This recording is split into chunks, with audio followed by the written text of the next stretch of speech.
Assalamualaikum warahmatullahi wabarakatuh. Kembali lagi di video Yuk Belajar Sejarah.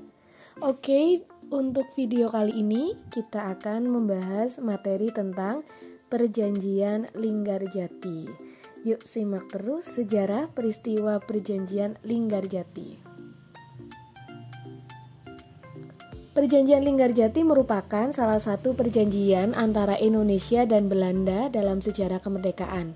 Perjanjian ini digelar di Linggarjati, Jawa Barat dan ditandatangani di Istana Merdeka, Jakarta terkait status kemerdekaan Republik Indonesia. Nah, ini adalah gambar Istana Merdeka zaman dulu. Kemudian, apa saja sih latar belakang Perjanjian Linggarjati? Yang pertama, belum adanya kesepakatan baik dari pihak Indonesia maupun pihak Belanda. Perjanjian ini diambil oleh pemerintah Republik Indonesia untuk memperoleh pengakuan kedaulatan dari pemerintah Belanda. Nah, teman-teman, kita tahu bahwa ketika Jepang kalah atas sekutu, Jepang harus melakukan status quo sampai dengan Belanda datang ke Indonesia. Namun sebelum Belanda datang ke Indonesia, ternyata Indonesia sudah memproklamasikan kemerdekaan. Padahal Belanda ingin menjajah dan menguasai kembali Indonesia. Yang kedua, menjadikan Hindia Belanda dalam bentuk persemakmuran.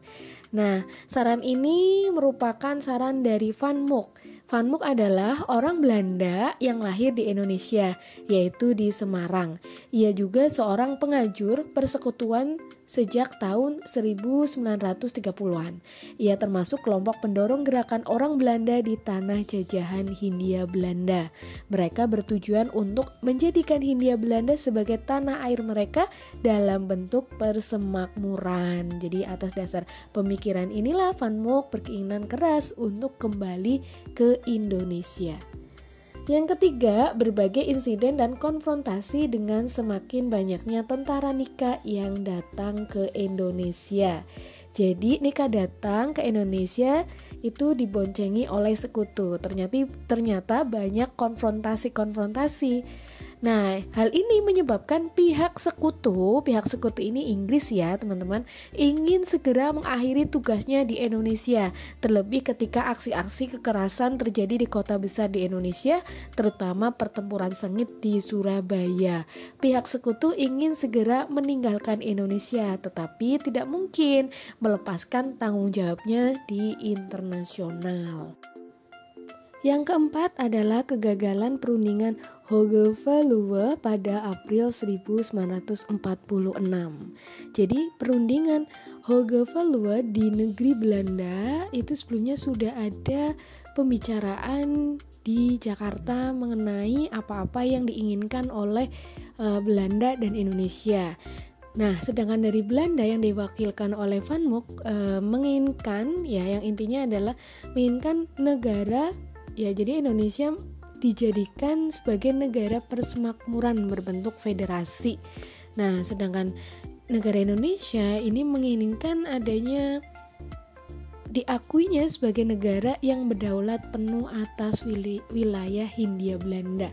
Ya, satu sama lain akhirnya menolak, yang akhirnya diambil jalan tengah. Ya, Sultan Syahrir memberi jawaban disertai konsep persetujuan yang isinya supaya pemerintah Belanda mengakui kedaulatan de facto Republik Indonesia atas Jawa dan Sumatera.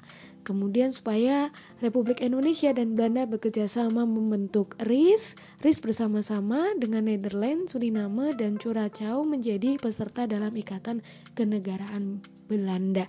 Jadi usulan ini sebetulnya sudah saling mendekati kompromi yang akhirnya dilanjutkanlah perundingan Hooge-Veluwe di Belanda. Namun perundingan mengalami deadlock sejak hari pertama karena masing-masing pihak sudah mempunyai harapan yang berbeda. Jadi delegasi Indonesia ini berharap ada langkah nyata dalam upaya pengakuan kedaulatan dan kemerdekaan Indonesia. Sementara pihak Belanda menganggap pertemuan di Hooge-Veluwe itu hanya untuk sekedar pendahuluan saja. Pada akhir pertemuan dihasilkan draft Jakarta yang sudah disiapkan. Sebagian dapat diterima dan sebagian lagi tidak dapat diterima. Usulan yang diterima antara lain adalah pengakuan kekuasaan Republik Indonesia atas Jawa, sementara Sumatera tidak diakui. Dari draft Jakarta tidak ada satupun yang disetujui secara resmi sehingga tidak dilakukan penandatanganan. Jadi alasan utama bagi Belanda adalah Belanda tidak siap melakukan pengakuan atas kemerdekaan Indonesia. Oleh karena itu, pemerintah Indonesia juga menolak bentuk perundingan di Hooge-Valluwe sebagai perjanjian internasional dua negara. Nah, teman-teman, bagi bangsa Indonesia menerima delegasi Republik Indonesia sebagai mitra sejajar berarti menganggap negeri bekas jajahannya sebagai mitra sejajar yang mempunyai kedudukan yang sama di dunia internasional. Sementara itu, Belanda masih belum mengakui Indonesia sebagai negara yang berdaulat. Nah, tetapi dengan kegagalan perundingan Hooge-Valluwe bagi kedua negara, ini ternyata membawa dampak yang positif nih teman-teman bagi bangsa Indonesia. Apa sih? Bahwa bagi Indonesia perundingan Hooge-Valluwe memperkuat posisi Indonesia di depan Belanda. Perundingan itu juga menjadikan masalah Indonesia menjadi perhatian dunia internasional. Nah, perundingan itu pula yang mengantarkan pada diplomasi internasional dalam perjanjian Linggarjati pada kemudian hari.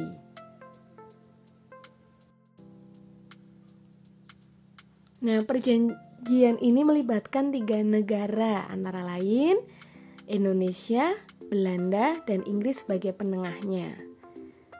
Nah, pelaksanaan perundingan Linggarjati ini pada awal November 1946. Perundingan diadakan di Indonesia bertempat di Linggarjati. Pelaksanaan sidang-sidang berlangsung pada tanggal 10-13 November 1946. Bagi bangsa Indonesia, pengakuan kedaulatan Republik Indonesia lebih baik dilakukan dengan jalan diplomasi untuk menghindari resiko yang dihadapi pemerintah, ya banyaknya korban yang berjatuhan. Nah, tokoh dalam perjanjian Linggarjati dari Indonesia diwakili oleh Sultan Syahrir sebagai ketua, kemudian Belanda diwakili oleh Sermerhorn sebagai ketua, kemudian Inggris selaku penanggung jawab atau mediator diwakili oleh Lord Killarney.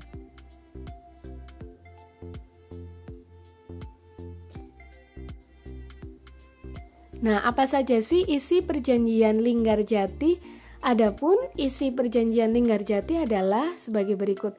Yang pertama, Belanda mengakui secara de facto Republik Indonesia dengan wilayah kekuasaan yang meliputi Sumatera, Jawa, dan Madura. Yang kedua, Belanda sudah harus meninggalkan daerah de facto paling lambat tanggal 1 Januari 1949. Yang ketiga, Republik Indonesia dan Belanda akan bekerja sama dalam membentuk negara Indonesia Serikat dengan nama Republik Indonesia Serikat, yang salah satu negara bagiannya adalah Republik Indonesia. Yang keempat, RIS dan Belanda akan membentuk Uni Indonesia Belanda dengan Ratu Belanda selaku ketuanya. Nah, ini adalah foto ketika penandatanganan perjanjian Linggarjati. Konsul Inggris Lord Killarney di tengah menyaksikan ketua delegasi Belanda Profesor Sermerhorn di sebelah kiri bersalaman dengan ketua delegasi Indonesia Perdana Menteri Mr. Sultan Syahrir di sebelah kanan. Nah, naskah persetujuan kemudian dipakai oleh kedua delegasi di Istana Rijksmuseum Jakarta yang sekarang menjadi Istana Merdeka. Isi perundingan itu harus disahkan dahulu oleh parlemen masing-masing Indonesia oleh KNIP, yang akhirnya Presiden mengeluarkan peraturan nomor 6 tentang penambahan anggota KNIP. Hal ini dimaksud untuk memperbesar suara yang pro Perjanjian Linggarjati dalam KNIP. Kemudian, isi Perundingan Linggarjati disahkan oleh KNIP pada tanggal 25 Maret 1947 yang lebih dikenal sebagai tanggal Persetujuan Linggarjati. Nah, setelah Persetujuan Linggarjati disahkan, beberapa negara telah memberi pengakuan terhadap kekuasaan Republik Indonesia, misalnya daerah Inggris, Amerika Serikat, Mesir, Afghanistan, Burma atau Myanmar, Saudi Arabia, India, dan Pakistan. Nah, terima kasih. Segitu saja dulu materi tentang peristiwa Perjanjian Linggarjati. Simak terus video tentang Yuk Belajar Sejarah